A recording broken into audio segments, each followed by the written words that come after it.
नमस्कार, मेरा नाम है मुकेश गोलिया और आप देख रहे हैं खेतीरी पाठशाला। आज हम बात करने वाले हैं गोजा लट या जो हमारी सफ़ेद लट है उसके बारे में कि उसको किस प्रकार से जो है हम कंट्रोल कर सकते हैं। तो आपने अभी तक हमारे यूट्यूब चैनल खेतीरी पाठशाला को अगर सब्सक्राइब नहीं किया तो सब्सक्राइब करें ताकि खेती से जुड़ी नई नई जानकारी आपको ऐसी मिलती रहें। तो देखिए, इस साल अगर बात करते हैं कि जो हमारा गोजा लट है या जो सफ़ेद लट है वो काफ़ी ज़्यादा मात्रा में है। अब किस कारण से वो है, तो देखिए इस साल जो हमारा गर्मी है यानी जो जून अप्रैल मई जून का जो महीना है इसमें गर्मी नहीं पड़ने के कारण यानी टेम्परेचर कम होने के कारण, साथ ही में ज़्यादा मात्रा में जो हमारी बारिश है उसके होने के कारण जो हमारा गोजा लट है, जो सफ़ेद लट है, वो नष्ट नहीं हुई।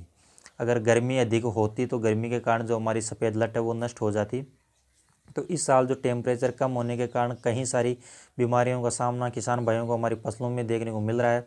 तो जो हमारा गोजा लट है यानी जो सफ़ेद लट है या जिसको उगेला के नाम से जानते हैं, तो इसका जो प्रभाव है वो काफ़ी मात्रा में है। जो हमारी फसलों को क्या करता है, खा जाता है, यानी फसलों की जो जड़ें होती है उसको खा जाता है, जिससे जो हमारी फसलें वो क्या हो जाती है, नष्ट हो जाती है। तो इसको किस प्रकार से है वो जो हम कंट्रोल कर सकते हैं सफ़ेद लट या गोजा लट को, तो देखिए इसके लिए मैं आपको आज बताने जा रहा हूँ दो प्रकार के जो टेक्निकल है, इनको आपको मिलाकर हमारे जो यूरिया खाद है उसमें मिलाकर छिड़क देना है और ऊपर से उसको पानी फसल को देना है, जिसके कारण जो हमारी सफ़ेद लट है वो क्या होगी, गहराई में चली जाएगी और हमारी जो फसल है वो बड़ी हो जाएगी। तो उस पर हम कंट्रोल कर सकते हो। और हाँ, एक विशेष बात यह है कि जो हमारी सफ़ेद लट और जो गोजा है, यानी इसको किसी भी दवाई डाल दो आप, या किसी भी प्रकार की या कितने ही महंगा जहर या कितना ही अच्छी क्वालिटी का जहर हो, ये नष्ट नहीं होने वाला है। ये सिर्फ नीचे भूमि में चले जाएगा, जिसके कारण जो हमारी फसलें हैं वो बड़ी हो जाएगी और उनकी जो ग्रोथ है वो हो जाएगी। फिर उसका जो गोजा लट या सफ़ेद लट का है वो क्या होगा, असर नहीं पड़ेगा। तो देखिए, अगर बात करते हैं पहला टेक्निकल, तो पहला टेक्निकल हमें लेना है जो इमिडा क्लोरोपिड 17.8% या फिर लेना है लेमडा। इन दोनों में से आप एक ले सकते हैं। फिर अगर दूसरे टेक्निकल की बात करें तो आप क्यूनालफोस ले सकते हैं या क्लोरीपायरिफोस 20% ले सकते हैं, या फिर जो हमारा क्लोरीपायरिफोस यानी 55% के नाम से जो एल्ड्रिंग आती है, यानी क्लोरोपायरिफोस 50% प्लस 5% जो साइपर मेथिन आता है उसको ले सकते हैं, यानी क्लोरो 505 के नाम से जानते हैं या 55% के नाम से जानते हैं। तो इन तीनों में से एक आपको एल्ड्रिंग लेनी है और एक लेना है आपको इमिडा या लेमडा में से साल्ट। इन दोनों को आपको आपस में हमारा जो यूरिया है यानी फर्टिलाइज़र है उसमें मिलाकर, यानी पर एकड़ के हिसाब से हमें लेना है 800 ml, या फिर कह सकते हैं कि 800 से 1 लीटर पर एकड़ के हिसाब से लेना है। और इनको मिलाकर दोनों को साथ में हमारी जो फसलें हैं उस पर छिड़क देना है। साथ ही में जो ऊपर से हमारा क्या करना है, फसल को पानी देना है, और पानी ज़्यादा से ज़्यादा मात्रा में देना है ताकि जो हमारी दवाई है वो भूमि में है वो कम से कम 6 इंच तक चली जाए और जो हमारा सफ़ेद लट या जो गोजा है वो क्या हो जाए, उस पर प्रभाव देखने को मिले।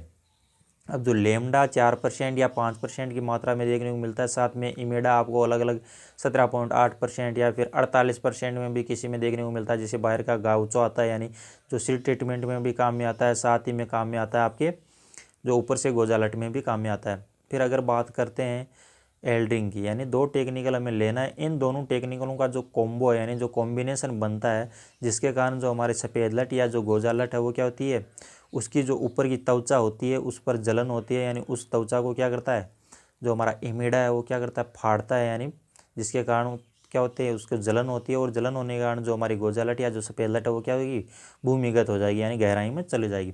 और विशेष बात यह ध्यान रखनी है कि जब इमिडा और जो क्यूनालफोस या एल्ड्रिंग या साइपरमेथिन या 55% जो एल्ड्रिंग 20% एल्ड्रिंग है, इनको जब मिलाते हैं तो आपको हाथों में दो दस्ताने रखने हैं, क्योंकि जो इमिडा है और जो क्यूनाल है इनका कॉम्बिनेशन से जो आपके हाथों की जो त्वचा है वो भी क्या हो जाएगी, फट जाएगी, यानी जलने लग जाएगी, जिससे घाव पड़ सकते हैं।